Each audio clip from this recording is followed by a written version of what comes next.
क्या आप जानते हैं, दुनिया के नक्शे पर मौजूद एक देश ऐसा भी है जिसका इतिहास इतना पुराना है कि इंसान की लिखी हुई हर कहानी उसके सामने नई लगती है।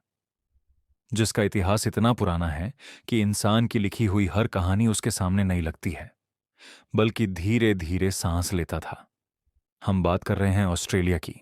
लेकिन ऑस्ट्रेलिया को समझने के लिए हमें आधुनिक शहरों से नहीं, बल्कि समय की सबसे गहरी परतों से शुरुआत करनी होगी। आज से लगभग 65,000 साल पहले, जब इंसान दुनिया के ज्यादातर हिस्सों में शिकार और आग के सहारे जिंदा रहने की कोशिश कर रहा था, तब ऑस्ट्रेलिया की धरती पर पहले इंसान पहुंच चुके थे। ये थे एबोरिजिनल लोग।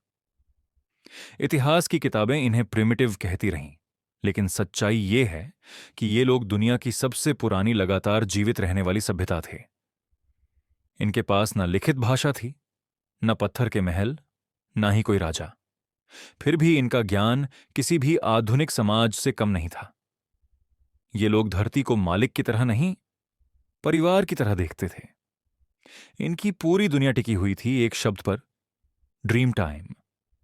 ड्रीम टाइम कोई कहानी नहीं थी, ये कोई धर्म भी नहीं था। ड्रीम टाइम एक सोच थी, एक एहसास था, एक ऐसा विश्वास जिसमें समय सीधी रेखा में नहीं चलता, जहां अतीत, वर्तमान और भविष्य एक दूसरे में घुले हुए थे। हर पहाड़, हर नदी, हर जानवर, हर हवा का झोंका, सबकी एक कहानी थी, और इंसान उस कहानी का सिर्फ एक हिस्सा था, मालिक नहीं। ऑस्ट्रेलिया तब शांत था, संतुलित था और प्रकृति के साथ पूरी तरह जुड़ा हुआ था। लेकिन दुनिया में कोई भी शांति हमेशा के लिए नहीं रहती। सदियां बीतीं। ऑस्ट्रेलिया अब भी दुनिया से अलग थलग था। यूरोप में राज्य बन रहे थे, युद्ध हो रहे थे, धर्म बदले जा रहे थे, लेकिन ऑस्ट्रेलिया अब भी अपनी ही गति से चल रहा था। फिर आया साल 1606।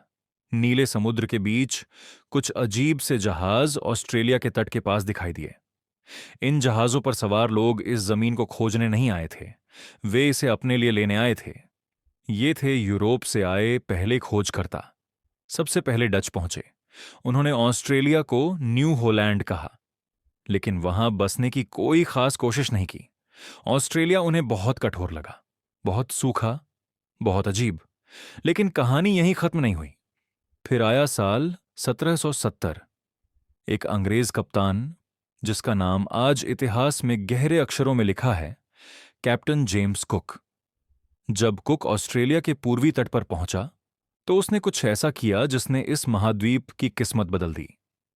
उसने इस जमीन को ब्रिटेन के नाम पर दावा कर लिया, बिना किसी से पूछे, बिना यह सोचे कि यहां हजारों सालों से लोग रहते आए हैं।